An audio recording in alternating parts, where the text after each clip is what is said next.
Oh oh oh, bienvenue, c'est bientôt Noël. Il manque juste les cheveux. Et voilà la mère Noël. C'est des- Oh là là. Le tacle d'entrée. Quelle belle chemise de Noël, mon amoureuse. Et j'ai les chaussettes aussi. Waouh. C'est bientôt Noël et on vous fait une petite vidéo Saint-Nicolas et Mère Noël. Il manque le chapeau. Ah c'est vrai, j'ai la barbe mais pas encore toute Oui. blanche. Pas toute blanche et pas très longue. Qu'est-ce qu'elle est belle cette nouvelle vidéo. Pourquoi mon amoureuse? Pourquoi elle est belle cette nouvelle vidéo? Parce qu'on a décidé de se rapprocher de vous, parce qu'on s'est rendu compte qu'on était beaucoup trop loin. Alors on met un peu moins de proximité. Comment on dit quand on se rapproche? C'est plus de On met proximité. plus de proximité. On va y arriver. On met un peu plus de proximité. Ah ça nous avait manqué. On met un peu plus de proximité avec vous. Non? Un peu plus. Oh, d'accord. C'est pas cohérent dans ma tête. On est plus proche, plus de proximité. D'accord. Donc dites-nous si vous préférez les vidéos où on est loin ou on est près. Nous on trouve que plus près, ça donne un côté un peu plus intimiste et C'est ça. dans l'envie qu'on a de... comme si on était avec des potes et qu'on parlait de choses... Exactement. On pourrait être Voilà. installé à la terrasse d'un café, à boire un café ou un verre C'est ça, et discuter comme on le fait là. c'est ça, Donc bienvenue sur notre terrasse. c'est ça. Bienvenue chez nous. Bienvenue chez nous. Alors, On revient avec une nouvelle vidéo aujourd'hui. c'est ça. Toujours sur le thème Vas-y, toujours sur les thèmes. des relations. Voilà. Et dans la suite, la dernière qu'on a fait sur un biais cognitif qui est le biais de la connaissance, on avait envie de vous partager aujourd'hui aussi comment justement la recherche de connaissances, la connaissance pouvait être gênante ou en tout cas pouvait ne pas être suffisante pour progresser dans sa relation Exactement. à soi ou aux autres. Mm. C'est un truc qu'on voit et si vous êtes là peut-être que vous êtes intéressé par ces questions-là justement d'apprendre comment fonctionnent les relations, De apprendre comprendre. c'est ça, comment on fonctionne, comment s'améliorer, etc. Et c'est un truc qu'on rencontre parfois en thérapie, c'est-à-dire que des gens viennent nous voir, parfois ils ont éclusé de nombreux thérapeutes, de nombreuses stratégies de développement personnel, ils connaissent Voilà. tous les livres. Ils ont Ils fait connaissent plein tout. de stages, Voilà. plein de soins. C'est ça. Et pourtant ils ont toujours des problèmes. Pourquoi, ma chère Mère Noël? Je vous pose la question. Alors je dirais plus Mère Nicolas parce que Mère Noël ça me fait penser à deux ex. Ah merde. Bon je change. Oh la blessure. Vu comme je me mets en Ouais, posture j'ai de fait. vulnérabilité. Et du coup je préfère la Mère Nicolas parce que t'es Nicolas. Donc t'as 3 minutes pour me répondre. Pourquoi apprendre tout ça, ça fait que les gens ont encore des problèmes? Bah parce qu'ils passent pas à l'action. Parce que, comme je le disais dans une petite vidéo sur mon compte Insta, en fait, connaître les choses, comprendre les choses, c'est certes une sacrée étape. C'est une très belle étape, mais en fait, passer l'étape de la connaissance et de la compréhension, qu'est-ce qu'on fait de cette compréhension et de connaissance une fois qu'on l'a? On ne pourra pas évoluer, on ne pourra pas changer des choses si on ne passe pas à l'action, si on ne change pas des choses dans notre quotidien, dans nos comportements, parce que la connaissance, elle nous apporte juste la connaissance. Elle ne nous apporte pas le pouvoir d'action derrière. Le pouvoir d'action derrière, c'est nous qui l'avons. Et si on ne s'autorise pas ce pouvoir d'action, on aura beau faire tous les stages de développement personnel, faire tous les soins du monde, d'aller voir tous les thérapeutes de la Terre, en fait, rien ne bougera. Oui, exactement. La compréhension, comme tu le dis, c'est une étape qui peut nous faciliter le passage à l'action, ou qui peut nous aider à éviter les bêtises du passage à l'action. C'est Mais ça. ça ne remplace pas le passage à l'action. À titre perso, par exemple, on vous a beaucoup parlé des théories d'attachement. C'est une théorie qui est extraordinaire et qui permet de comprendre plein de choses. Pourtant, quand on en parlait tout à l'heure, on se disait que, à titre individuel, on avait évolué dans nos parcours avant même d'avoir reconnaissance de ces théories, en fait. C'est vrai. Donc on peut évoluer sans même rien savoir. connaître, en fait, en agissant différemment. Quand on en parlait tout à l'heure, je donne l'exemple de si vous voulez courir un marathon, vous pouvez lire tous les livres sur quelles sont les bonnes techniques, les bons programmes d'entraînement, la bonne nutrition, le bon équipement et tout ça. Et à la fin, vous aurez peut-être vraiment les meilleures solutions pour le faire, mais vous n'irez jamais aussi bien presque que celui qui a peut-être fait des erreurs mais qui, depuis plusieurs semaines, plusieurs jours, a commencé, lui, à courir peut-être 1 kilomètre, peut-être 3 kilomètres, peut-être qu'il allait trop vite, peut-être qu'il n'avait pas le bon équipement, peut-être qu'il n'avait pas la bonne nutrition. Mais en tout cas, dans son corps, lui aura un changement que vous n'avez pas par cette connaissance-là. Le changement, il passe par le corps. Il passe pas par la tête. Le mental est très fort et le mental aime bien rester dans sa zone de confort, même si cette zone de confort est souffrante. Parce que c'est comme ça. Le mental, c'est un peu un enfant capricieux qui veut pas qu'on lui change ses habitudes et qui fera tout pour pas qu'on lui change ses habitudes. C'est là où vont se mettre les croyances limitantes, c'est là où on va avoir ce truc de non mais c'est pas si facile, non mais c'est compliqué, non mais il y a eu ça qui a dérangé. Et en fait finalement on se rend vite compte que notre mental il nous bloque dans une situation qui est douloureuse et qu'on s'empêche de sortir de cette situation par le simple fait de s'interdire le pouvoir à l'action. Et c'est vraiment l'action et le fait de s'entraîner qui va faire évoluer les choses. Je vais reprendre un exemple comme tu l'as dit par rapport au marathon. Une personne qui s'inscrit à une salle de sport, c'est une première étape. Il y a un premier engagement. Pour autant, l'engagement financier n'est pas un gage d'engagement supplémentaire et de fidélité à l'entraînement. Ce qui va être un vrai engagement, c'est le fait d'aller à la salle de sport et de s'entraîner régulièrement et pas d'avoir pris un abonnement à la salle dont la majorité des personnes vont avoir contracté au début de l'année et ils ne vont aller à la salle qu'un mois dans l'année et ne plus y mettre les pieds du tout. Donc c'est bien là où l'engagement il se fait par l'action et par la répétition et par l'entraînement. C'est parfois ce qui nous pousse à passer à la première petite action de s'inscrire, c'est on a tous quelqu'un qu'on va envier, entre guillemets, ou se dire j'aimerais bien être comme ça, j'aimerais bien avoir ce corps-là, ou j'aimerais bien avoir cette relation-là. Mais il ne faut pas perdre de vue que c'est pas arrivé comme ça, en fait. C'est pas un coup de chance. Les gens qui ont ces habitudes-là ou ce truc-là, ils ont travaillé pour avoir un couple épanoui. Vous pouvez rester dans la croyance que quelqu'un va vous tomber dessus comme dans les contes de fées, un prince charmant ou une jolie princesse et que vous vivrez un conte de fées. D'ailleurs, souvent dans les contes de fées, on vous dit ils se marièrent, eurent beaucoup d'enfants et furent heureux jusqu'à la fin de leur jour. Mais on vous dit pas le boulot qu'ils ont dû faire en fait. Les choses n'arrivent pas par hasard. Les gens qui arrivent à leurs objectifs, ils ont travaillé, ils ont mis toutes les chances de leur côté. Peut-être qu'il y a des petits coups de chance par moment ou des zones où on est moins facilité, on est moins avantagé, mais le travail peut compenser ça. Et pour avoir une relation épanouie, ça demande des actions. Ça demande de sortir de ces schémas de répétition quand on les a observés, quand on en a la compréhension, et de faire autrement que ce qu'on fait d'habitude.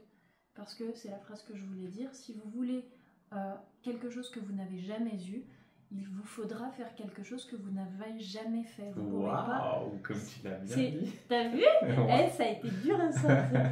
Mais c'est une phrase qui est souvent reprise et qui est notamment reprise par Justine Galis, qui est coach sportive, célèbre fitness girl. Parce qu'en effet, si vous voulez quelque chose de différent, si vous voulez un résultat différent, il vous faudra faire quelque chose de différent. Vous ne pourrez pas avoir un résultat différent si vous faites tout le temps la même chose. C'est pas possible.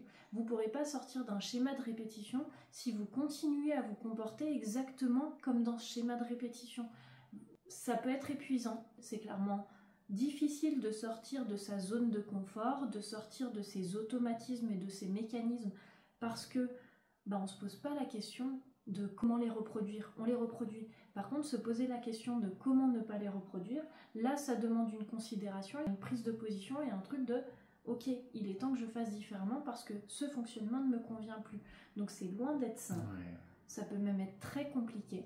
Mais pour autant, c'est par là qu'il faut passer pour pouvoir se sortir de certaines souffrances, en fait, de certains mécanismes. La moindre petite action, même la minuscule action, aura toujours plus de résultats, même immédiatement, que la plus grande des connaissances. Exactement. Celui qui va se mettre à faire autrement, ne serait-ce qu'une minute, marcher une minute de plus dans votre journée, vous aurez un effet sur le corps plus que de lire tous les livres sur le sport ou acquérir de la connaissance sur le fonctionnement physiologique, physique, musculaire.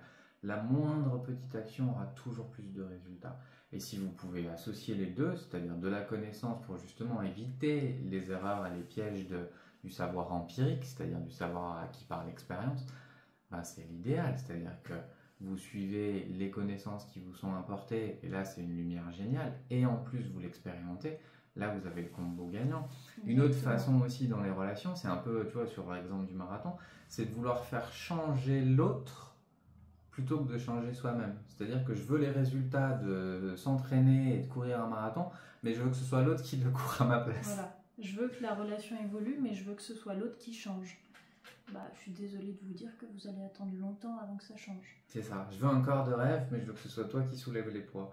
Oui, bien sûr. Ça ne peut pas marcher non plus, en fait. Donc on tombe aussi souvent dans ce piège-là. La petite action, ça peut être simplement, comme tu disais, de faire différemment, d'oser faire ce que j'ai jamais fait.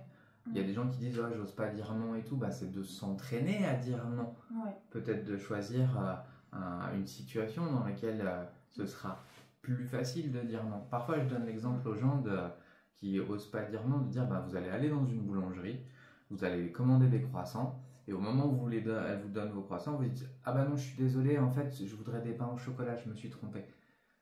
Et ça paraît difficile, mais de s'expérimenter dans des petites zones comme ça, Ouais. des changements en fait, de déranger l'autre, de prendre le risque de déranger l'autre. Ça peut être aussi, il y a plein d'ateliers qui proposent justement de faire ces petits exercices pour apprendre à accepter le non et à l'accueillir comme étant quelque chose d'aussi naturel qu'un oui. C'est d'aller rencontrer des gens dans la rue et de leur poser des questions où ils vont forcément être obligés de répondre non. Leur poser directement des questions qui vont forcément impliquer un non. Ah, pour s'habituer à recevoir un non. Voilà, vous vous baladez dans Lyon et vous allez voir la personne et vous lui demandez est-ce qu'on est bien à Paris? Bah, la personne va forcément vous répondre non. Ouais. Et en fait, le fait d'accueillir des noms de plus en plus rend le non banal et en même temps beaucoup moins lourd, parce que derrière un non, il y a souvent énormément de peur, énormément de conditionnement. Et rendre ce mot à l'état qu'il est aussi léger et simple qu'un oui, bah ça peut passer par des petits exercices tout simples comme ça, de vous prendre régulièrement des noms en cherchant à les recevoir. Ouais, et même quelque part, il y a le côté, c'est ceux qui ont peur du jugement, là, d'accepter que l'autre, il va peut-être te juger de fou ou de machin, mais c'est l'exercice en fait. Que ce jugement-là n'ait plus de pression sur moi pour mes comportements ou autre. Si je suis à l'aise avec ça, en fait, je serai de plus en plus à l'aise avec le jugement éventuel des autres et je redeviendrai celui qui décide pour moi en fait. Donc c'est, encore une fois, je répète, mais l'action. On le voit, hein, je vous dis, en thérapie, des fois on a des gens qui viennent, qui ont déjà vu des milliers de thérapeutes, qui ont acquis des milliers de connaissances, qui ont des milliers de théories, et quand vous leur demandez comment ils se sentent toujours pareil, et comment est-ce qu'ils ont changé quelque chose dans leur vie? Non, ça ne peut pas changer. Non. Vous ne pouvez pas apprendre à conduire dans les livres, vous ne pouvez pas apprendre à faire quelque chose dans les livres en fait. Ça ne remplacera jamais le savoir de celui qui met la main à la pâte. Et c'est vrai que oui, des personnes qui espèrent ou qui attendent qu'on fasse les choses pour elles, il y en a de plus en plus, j'ai l'impression. Et c'est surtout que ça enlève ce pouvoir d'action qu'elles ont de se sortir des mécanismes dans lesquels elles sont en souffrance. Parce que si vous donnez le pouvoir à l'autre de vous sortir de là, potentiellement vous allez passer votre vie à donner du pouvoir aux autres et à ne jamais prendre votre pouvoir de liberté. Et on retombe dans le triangle de Karpman. Je suis une pauvre victime qui n'a aucun pouvoir et je dois trouver la théorie ou le sauveur qui va transformer ma vie. Petit spoiler, ça n'existe pas. Non. Ou en tout cas, la seule personne qui peut sauver votre vie, c'est vous. C'est ça. Voilà. Et c'est vrai que dans ces mécanismes-là, ça reste encore une notion d'instinct de survie. C'est un système de protection qui a été mis à un moment de souffrance dans l'enfance, l'adolescence, qui fait que la personne va beaucoup être dans le mental et va avoir du mal à passer à l'action. C'est un super système de protection qui a été très utile. Mais à partir du moment où il vous conditionne à rester dans la souffrance, il est plus utile de tout. Il est emprisonnant. Et ce pouvoir d'action, vous l'avez. Ce pouvoir d'action, vous l'aurez toujours. Il ne dépend pas de telle personne, il ne dépend pas de telle situation. J'entends très souvent les gens qui me disent je me mettrai à l'entraînement ou je commencerai à la salle de sport dès qu'il fera beau. Ou je me mettrai à courir cet été. Pourquoi attendre si vous savez que vous allez le faire? tout ce temps que vous perdez à ne pas le faire, c'est de l'entraînement que vous vous interdisez, c'est de la capacité que vous vous empêchez. C'est complètement dommage. Vous savez que la finalité de l'histoire, c'est que vous vous y mettiez. Donc pourquoi attendre le moment parfait? Parce que le moment parfait, il n'y en aura pas, hormis celui que vous prenez à l'instant T. Le moment parfait, c'est celui que vous choisissez à l'instant T. Parce que vous ne savez pas de quoi demain sera fait. Et beaucoup de gens sont dans cette recherche dans cette excuse, dans ce mécanisme de « non mais je le ferai plus tard », « non mais j'attends d'être sûr », « non mais machin ». Et ok, c'est un système de protection, ok, c'est difficile de passer à l'action, pour autant, en attendant, vous passez à côté de votre vie.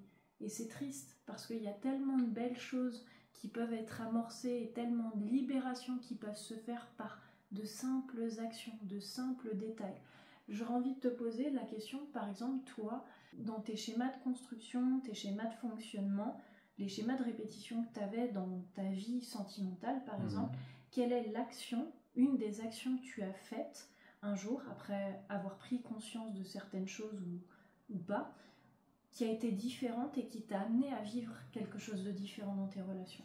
C'est quelque chose que j'avais déjà partagé, mais en sortant par exemple de l'observation de ma dépendance affective ou de vouloir faire toujours plaisir aux autres ou d'être très attentif à l'autre plus qu'à moi, ça a été de faire des choses pour moi, des choses toutes simples, d'aller se poser à la terrasse d'un café, de passer du temps avec moi en fait, juste moi et moi, pour me confronter entre guillemets au regard des autres et observer que finalement les gens n'ont rien à foutre. Oui, c'est vrai.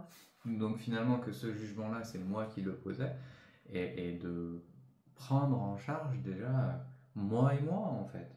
De plutôt que de me faire croire que mon énergie était tournée vers les autres, que je n'étais là que pour les autres, en râlant parfois que personne n'était là pour moi, c'est de devenir la première personne qui s'occupe de moi. Ça a été un tout petit truc, mais ouais, se poser à la terrasse d'un café, prendre du temps avec moi, sortir, des choses comme ça.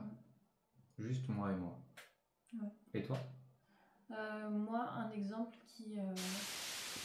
Alors, petite vidéo de nous du futur, pendant que vous êtes en train de regarder cette magnifique vidéo. Il y a eu un petit bug technique quand on a tourné la vidéo. En fait, on a eu une interruption au bout de 15 minutes qu'on n'a pas vue. Et donc, on a continué à parler pendant une vingtaine de minutes. Et sans se douter que ça avait arrêté de tourner, donc on sinon a refait ce serait pas drôle. La deuxième partie, mais on se rend compte au moment du montage qu'il y a des choses qu'on a peut-être déjà dites ou pas dites comme ça, et ça devient impossible à couper et à monter. Donc on vous laisse la deuxième partie comme on l'a refaite. Peut-être qu'il y a des choses qui se rediront, mais pas tout à fait de la même façon. Donc ça vous laisse l'occasion de l'entendre différemment. Voilà, on a fait au mieux. Excusez-nous pour ce petit bug et imprévu technique. Et on vous souhaite une bonne fin de visionnage. Voilà, belle continuation à vous. Des bisous. Des bisous. Est-ce que du coup, il y a des actions qui t'ont fait changer, ou en posant ces actions justement que tu as fait pour toi? Ouais, justement, prendre l'initiative d'essayer des choses que je m'interdisais, que je mourais d'envie de faire, mais que je m'interdisais parce que j'avais certaines croyances limitantes, certains jugements internes, je me jugeais très durement. Et du coup, j'osais pas passer à l'action, j'osais pas essayer certaines choses dans mes relations, mettre plus de moi finalement dans les relations, parce que je m'adaptais beaucoup à l'autre et je voulais toujours faire plaisir à l'autre, sans prendre en considération est-ce que moi ça me faisait plaisir ou pas. Et finalement, il y a eu des petites choses comme ça, où avant de penser à est-ce que ça ferait plaisir à l'autre, ça a été mais qu'est-ce que ça va m'apporter à moi? Est-ce que moi ça va me faire plaisir? Est-ce que moi en faisant ça je vais être fière de moi? Et du coup ça a été vraiment des toutes petites actions qui ont fait que peu importe le résultat derrière, peu importe comment la personne prenait les choses, peu importe la finalité, en fait il y avait cette fierté de j'ai osé le faire. J'ai osé faire quelque chose que je m'interdisais par peur de n'importe quel jugement interne inutile, mais bien présent en moi. Et c'est ces petits trucs de j'ai osé, de pouvoir être fière de moi et de pouvoir être fière de me dire j'ai fait quelque chose parce que j'en avais envie, et pas pour faire plaisir à l'autre, mais pour me faire plaisir à moi.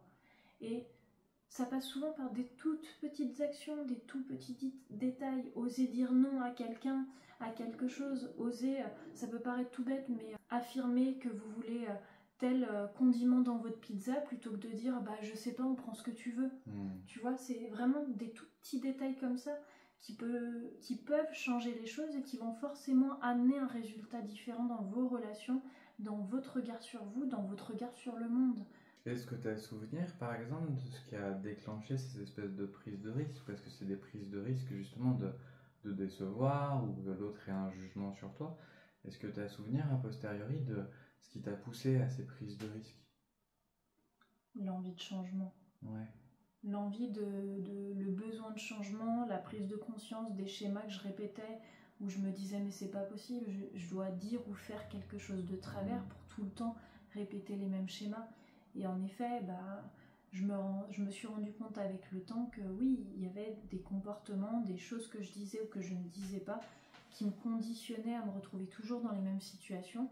Et c'est le fait de voir ces conditionnements de plus en plus finalement se répéter, que je me suis dit, en fait, est-ce que j'ai un pouvoir d'action sur ces conditionnements? D'ailleurs, la première chose, je pense, qui peut alerter, c'est est-ce que ça m'épanouit? Est-ce que je suis épanouie dans ce conditionnement? Est-ce que ce schéma de répétition dans lequel je suis me rend heureuse, me fait du bien? Est-ce que je me sens être moi? Est-ce que je me sens libre? Et à partir du moment où ça vous met un je sais pas trop, j'ose pas tellement, en fait c'est là où vous pouvez vous rendre compte qu'il y a quelque chose à changer, qu'il y a quelque chose que vous pouvez bouger parce que votre bien-être est une priorité. Et ça a été vraiment, les déclics, ça a été vraiment j'en ai marre de répéter tout le temps les mêmes schémas. J'en ai marre d'attirer tout le temps les mêmes situations, les mêmes personnalités.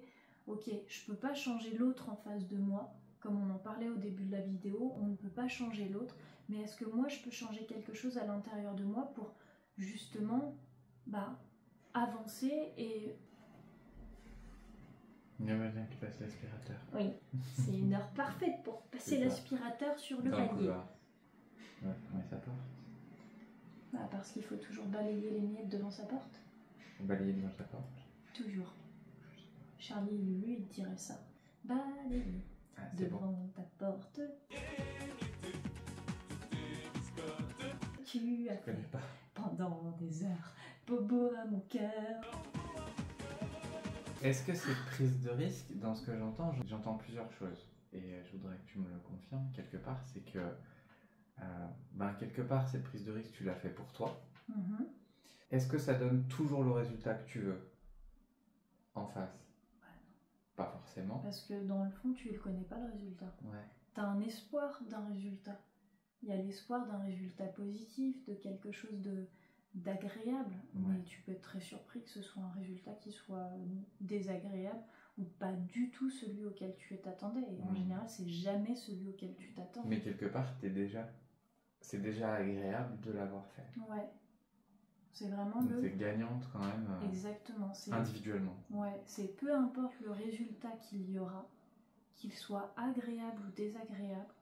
La première chose qui ressort, c'est ouais, mais j'aurais osé le faire. Je serais fière de moi. Et je suis déjà fière de moi d'avoir osé. Ouais, oui, quelque part, tu peux être surpris d'avoir finalement quelque chose qui va dans le sens de ce que tu veux.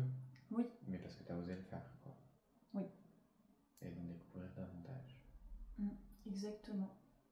On dit faire des efforts, mais parfois on le voit, les gens, tu vois, quand ils vont passer de je fais rien à je fais 3 séances de sport par jour, et en fait ils lâchent très vite, quoi, parce qu'ils n'ont pas respecté quelque part aussi une certaine régularité, une certaine considération aussi de leur capacité d'effort. On ne peut pas passer de rien à tout, quoi. C'est de mettre en place des actions que vous vous sentez tenir de manière régulière pendant très longtemps. C'est comme le pourquoi les régimes ne marchent pas. Parce que c'est très restrictif d'un coup pour un résultat rapide et efficace en très peu de temps. C'est tout ce qu'il faut surtout pas faire. C'est-à-dire que si vous voulez un réel résultat qui dure dans le temps, ça va vous prendre du temps d'arriver à ce résultat. Parce que si vous voulez un résultat qui soit rapide et efficace, vous allez l'avoir. Par contre, il ne tiendra pas. Et c'est vraiment là où on se rend compte que les régimes ne marchent pas et que ce qui est très important, c'est de rééquilibrer, si on parle des régimes, son alimentation pour que ce rééquilibrage qu'on fait, il devienne notre quotidien jusqu'à la fin, en fait. C'est pas je fais ça pendant un temps et une fois que c'est fait, je suis débarrassée, je passe à autre chose. Non, parce que vous allez retomber dans vos travers. Le but, c'est vraiment de se dire, est-ce que c'est quelque chose que je peux tenir sur le long terme ? Et de vous arranger pour que ce soit quelque chose sur lequel vous pouvez tenir sur le long terme. C'est pour ça que le fait de faire des actions et de commencer par des petites actions ancre déjà le fait que oui, ça, je le tiendrai sur du long terme. Et si je vois qu'à long terme, en continuant, c'est de plus en plus facile, ok, comment je peux augmenter, faire un pas supplémentaire et vraiment y aller par étapes, parce que brûler les étapes, ça ne fera rien d'autre que vous faire perdre votre temps et vous épuiser pour rien. Et à la fin, vous serez frustré, vous aurez peut-être même honte de vous. Il va y avoir aussi beaucoup un sentiment d'échec énorme, mais encore une fois, c'est où vous placez vos objectifs. Est-ce que vous mettez des objectifs en place qui sont atteignables sur la durée, ou des objectifs qui dès le départ sont inatteignables? Moi je pense que ce qui fait la différence aussi, c'est la source de motivation. C'est-à-dire que si c'est une source de motivation interne, comme tu le disais, je veux changer, je veux m'améliorer, je le fais pour moi, une motivation interne, elle est vachement plus solide. Elle est plus stable. Ouais, plus solide, plus stable que d'un truc de je le fais pour le regard des autres, tu vois. Je le fais pour que les gens m'envient ou etc. La motivation externe, à la première difficulté, elle s'écroule en fait. Alors que la motivation interne, quand tu le fais pour toi, que ça n'a pas d'autre source d'énergie que ça, toi, tu peux le tenir super longtemps, quoi. Si on le fait pour les autres, la première difficulté, ça saute, quoi. C'est ça, et c'est surtout, et je pense que beaucoup de personnes peuvent le voir dans leur relation, oui, mais je le fais pour lui ou pour elle. Oui, mais qu'est-ce qui se passe le jour où la personne s'en va? Vous aurez l'impression d'avoir fait des efforts pour rien. Vous aurez l'impression d'avoir mis toute votre vie et toute votre énergie pour cette personne qui n'est pas restée avec vous, et vous lui en voudrez pour tous les efforts que vous avez fait pour elle. Qu'il avait peut-être pas demandé. Oui, qu'elle avait peut-être pas demandé. Donc c'est là où le faire pour soi sera toujours plus puissant que faire pour l'autre, parce que l'autre, vous savez pas s'il restera toute votre vie avec vous. C'est ça. Vous en savez rien. La seule certitude que vous pouvez avoir, c'est que vous resterez toute votre vie avec vous. Vous avez eu votre premier cri avec vous, vous aurez votre dernier souffle avec vous, et ça c'est un fait. Vous allez passer toute votre vie, chaque seconde, et vous passez déjà toute votre vie et chaque seconde, chaque millième de seconde avec une seule et même personne, c'est vous. Donc c'est là où basez-vous sur ce pilier, en fait, sur ce pilier que vous êtes vous, et construisez et fortifiez ce pilier à partir de vous et pas à partir de l'extérieur. Parce que, comme tu l'as si bien dit, si vous le faites à partir de l'extérieur, dès qu'il va y avoir une difficulté, ça va se casser la gueule. Ouais, et puis c'est encore une fois, c'est quand on fait pour l'extérieur, on donne le pouvoir à l'extérieur. Et alors que comme dans le cadre de ton exemple, tu disais, ça me fait plaisir de le faire et d'être un peu plus moi, de prendre un peu plus de place et de oser le partager ce moi avec l'autre, quelque part ça permet aussi de savoir si l'autre, si la réaction est mauvaise, c'est ça. Qu'en est-il de cette relation? Si je ne peux pas être moi, est-ce que c'est la bonne relation? Alors que si du coup c'est accepté et ça donne quelque chose de super et de génial, c'est cool, je peux être un peu plus moi, j'autorise l'autre à être un peu plus lui, et c'est comme ça qu'une relation grandit. Alors que si on fait pour l'autre, il y aura forcément soit de la dépréciation si c'est pas accepté à la hauteur, si c'est pas valorisé, parce que finalement il y a une attente de valorisation à la hauteur de nos efforts. On va se déprécier en disant j'en fais jamais assez, on va ruminer, ou on va projeter sur l'autre en disant mais c'est un con, machin, truc, et on va se faire du mal. Après tous les efforts que j'ai fait. Alors que quand on est dans une source de motivation interne, on peut tenir sur la durée. Les belles choses prennent du temps. Quand on plante une graine, il faut parfois plusieurs années avant de récolter le fruit de l'arbre. Et quand on est dans cette motivation extérieure, ça paraît tellement long et tellement dur. Il faut tout ça pour faire ça. Alors que quand on est dans une motivation interne, on en récolte des résultats tous les jours. Exactement. Et finalement, on atteint l'objectif bien plus rapidement que ce qu'on pouvait imaginer. Quand même on perd de vue cet objectif, en fait, un jour on l'atteint sans même avoir eu l'impression de forcer. Souvent ça donne cette espèce d'humilité chez les gens qui font des choses extraordinaires et qui vous disent mais en fait tu peux le faire, tout le monde peut le faire. Quand on voit les gens qui ont fait du sport, qui ont un corps ou qui atteignent des choses, Oui. parfois on voudrait faire comme eux, mais on oublie le travail qu'ils y ont tout mis, en fait. l'entraînement, tout ce qu'ils ont C'est ça. fait pour en arriver là. On ne voit pas l'envers du décor. On a tendance, et c'est un biais cognitif aussi, C'est ça. à se baser que sur ce qu'on voit. Mais Ouais. on ne se rend pas compte de tout le travail qu'il y a Tout le derrière, de boulot. tout ce qui se passe Ouais. vraiment derrière le rideau. Il y avait un truc qui était ressorti aussi que j'avais beaucoup aimé, qui expliquait qu'on a tendance à juger les gens sur ce qu'ils nous présentent d'eux, Ouais. sur vraiment la scène de théâtre qu'ils nous présentent. Mais on ne sait pas ce qu'il y a en coulisses. On sait ce qu'il y a dans nos Ouais. coulisses à nous. On se dit toujours que l'herbe est plus verte ailleurs, mais vous savez pas comment la personne a entretenu son herbe. Je pense à l'exemple de Inoxtag là, avec sa dernière Oui. vidéo où il a été vachement critiqué en mode ouais mais c'est un Everest de millionnaire et c'est un Everest. Mais en fait, il l'a fait. mais ce gamin-là en fait, il a commencé dans sa chambre à faire ses vidéos et tout. Enfin, il l'a fait en fait. C'est ça. Oui, peut-être qu'à un moment donné il a eu de la chance et tout, mais il a fait. C'est lui qui a Il s'est bossé donné pour les faire ça. moyens. Et même si là il avait une équipe, machin et tout, mais comment il l'a obtenu cette équipe? Par son travail. Il a rien volé à personne. Et souvent les gens, pour se rassurer qu'eux ne fassent pas ces choses-là, vont trouver des excuses en disant ouais mais lui il est riche, lui mais lui machin, lui mes trucs. Oui, peut-être qu'il y a des moments où il y a de la chance, mais il y a aussi des gens qui n'ont aucune chance dans la vie, qui naissent dans des conditions catastrophiques, qui ont des situations de handicap, des situations et qui font ça en fait. C'est ça. Alors que oui, c'est toujours plus facile pour se rassurer, ça c'est le cerveau qui écrit de la cohérence, de ah oui mais il a eu de la chance, oui mais machin.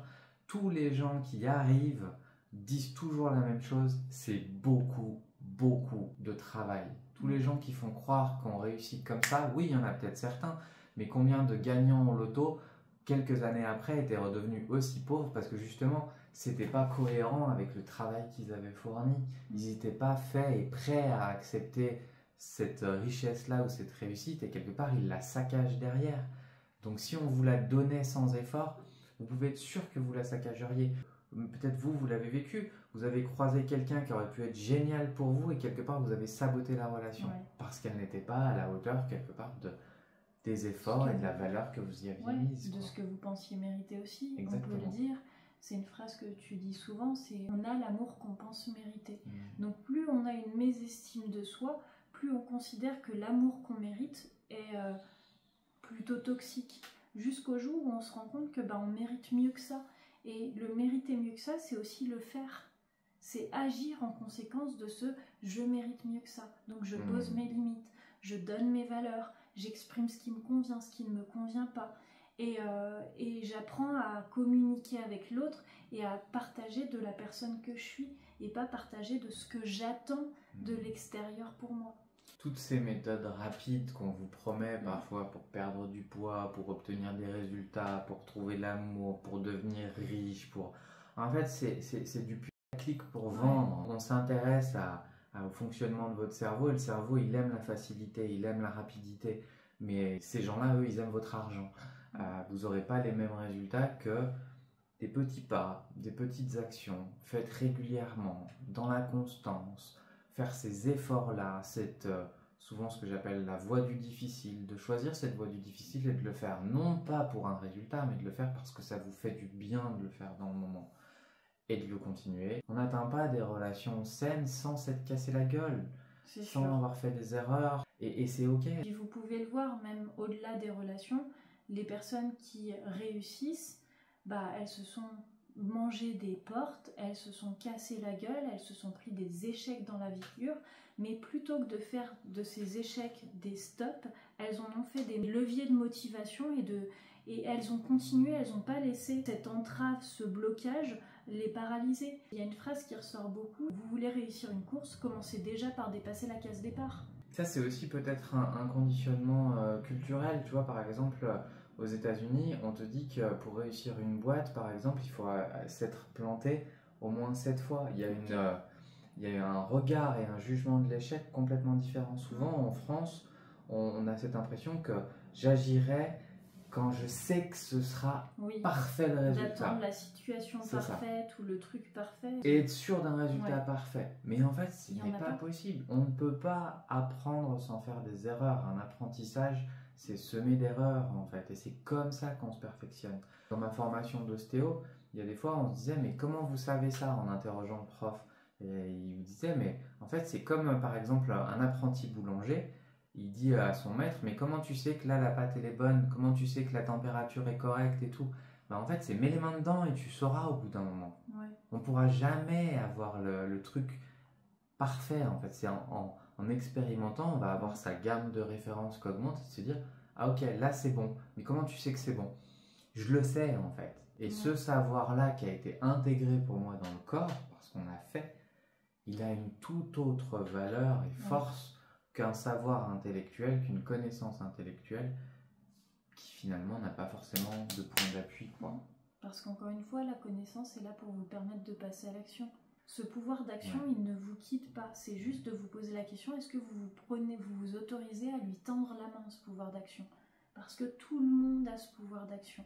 Encore faut-il avoir envie de le prendre. Il peut y avoir ce mécanisme et c'est ok de ne pas avoir envie de prendre ce pouvoir d'action. Ouais, il n'y a que ceux qui font rien, qui ne font pas d'erreur, quoi. Et pour intervenir parfois en remplacement dans des maisons de retraite, il y a cette phrase qui vient souvent de « il vaut mieux avoir des remords que des regrets ».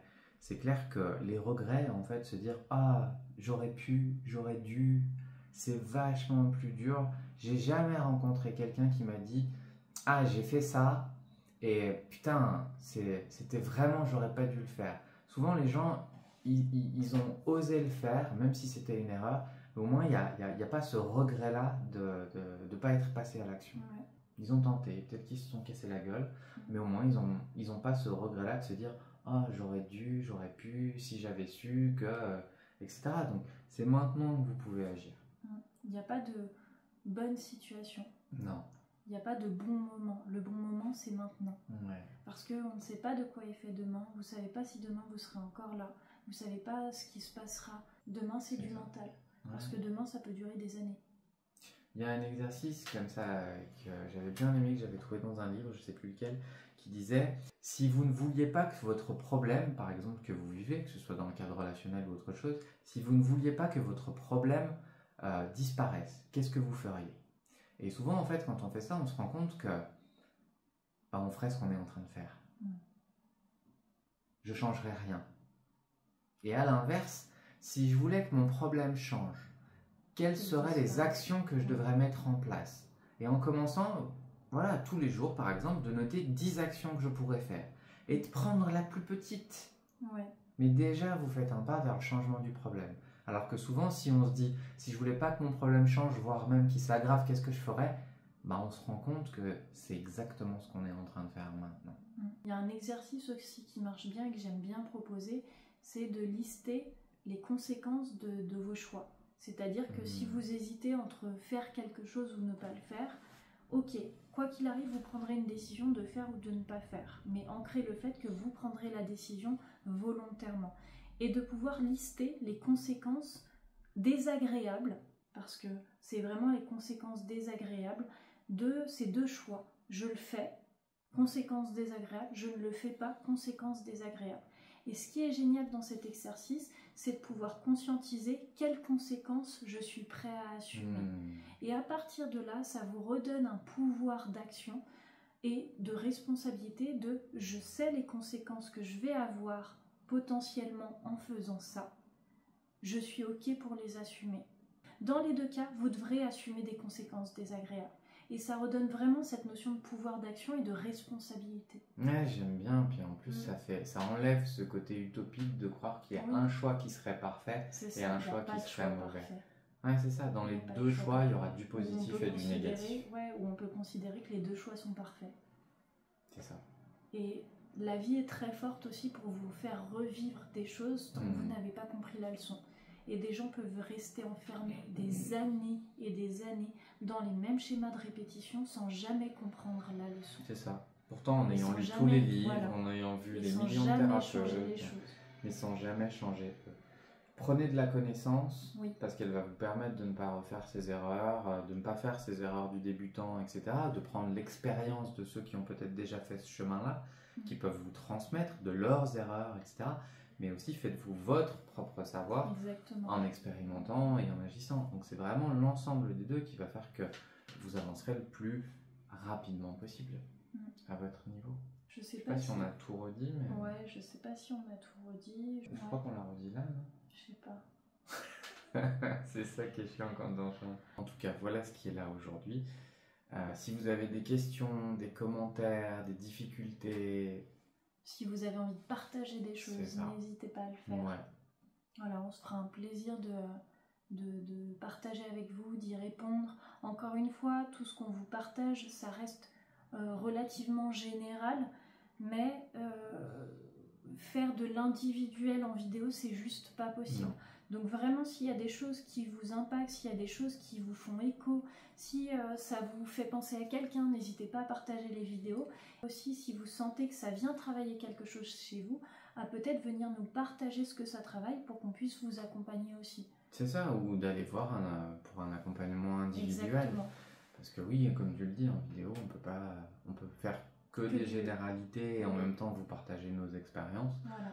Vous inviter à découvrir ce chemin qui est difficile mais qui est hyper épanouissant, qui vous permettra peut-être de vivre une relation extraordinaire comme moi je sais la vivre aujourd'hui grâce à tous ces efforts-là. J'ai une personne extraordinaire en face de moi, c'est moi. Moi j'allais dire j'espère qu'il va parler de lui. Non, c'est moi et du coup ça me donne l'occasion d'avoir cette amoureuse extraordinaire de Mère Noël. Non, toujours pas Mère Noël. Faites ce chemin. Mais je dis la Mère Noël du Père Noël. Oui, mais moi ça me perturbe. Tu sais, il y a un biais. Ah, ok. Comment on appelle ça d'ailleurs? Il y a plus un ancrage. Il y a un ancrage et il y a un raccourci. Mais d'ailleurs, j'ai pas réagi sur le coup, mais t'as dit il y a 2 personnes. T'es sortie avec 2 frères? Non, non, je suis sortie avec 2 personnes à des périodes différentes de ma vie qui avaient le même nom de famille mais qui n'étaient pas de la même famille. Donc, 2 frères ou le père et non, le fils pas du tout. Oh. Non, 2 personnes avec un nom de famille très commun. Ouais. Qui fait que en fait, dans ma vie, j'ai eu 2 fois une personne qui avait ce nom de famille. Oui, mais c'était parce que l'univers te dirigeait vers Nicolas.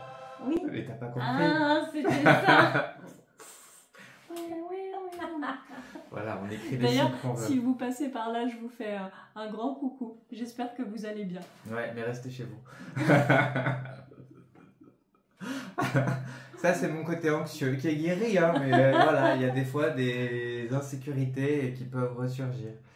Donc, je sais que ma chérie a eu une vie avant et je l'accepte entièrement. Oui. J'ai eu une vie avant. Et ça fait mais en même temps, il y a un côté animal et qui aime pas ça. Ah, c'est intéressant ça. Ouais.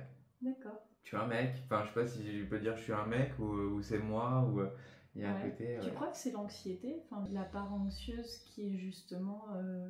Peut-être en partie, et puis ce côté, je pense que c'est une de mes valeurs aussi. J'ai un côté un peu. Alors ça va peut-être faire très égocentrique, mais c'est à moi. Et, la preuve, par exemple, justement, c'est que j'ai cette partie-là, cette vulnérabilité-là.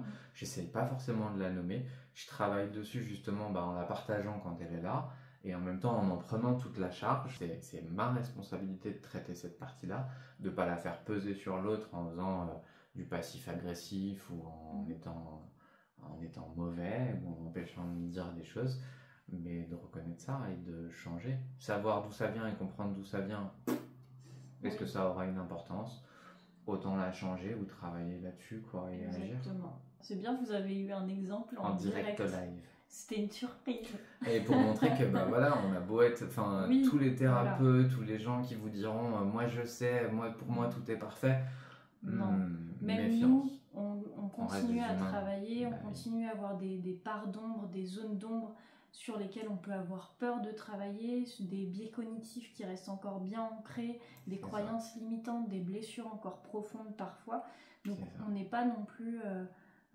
je pense que c'est le propre de toute une vie de travailler sur soi et en même temps de se foutre la paix. Mais oui, on est loin d'être parfait et nous aussi on a nos défauts, nos qualités, nos fragilités. Et c'est encore là où on pourra vous dire justement...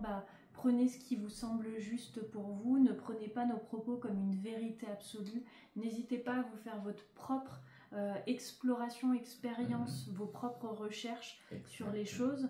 pour pouvoir vraiment vous approprier les informations et avoir ce pouvoir d'action qui n'appartient qu'à vous. Ouais, c'est le sens de nos vidéos, c'est vous inviter à avancer parce qu'on a fait une partie de ce chemin-là et on sait ce qu'il apporte. Et on sait qu'on en a encore à faire. Et on sait qu'on en a encore à faire, mais on sait aussi ben, voilà, ce que ça apporte dans la vie. Ouais. C'est pas forcément tous les jours facile, mais c'est quand même vachement plus simple de se laisser être soi, de prendre sa place, de laisser la place à l'autre, de s'expérimenter comme ça, c'est vachement agréable en fait. Ouais. Voilà. En attendant, prenez soin de vous. Et surtout, des bisous. Tu peux faire des bisous? Des bisous. Il est beau de près en plus. Des bisous. Vous avez vu, de près c'est quand même beaucoup plus sympa. Ouais, carrément. Voilà, on se livre encore à vous, hein, Oui. justement, même dans l'intimité ou autre. Donc, C'est vrai. à bientôt. Bisous. Bisous.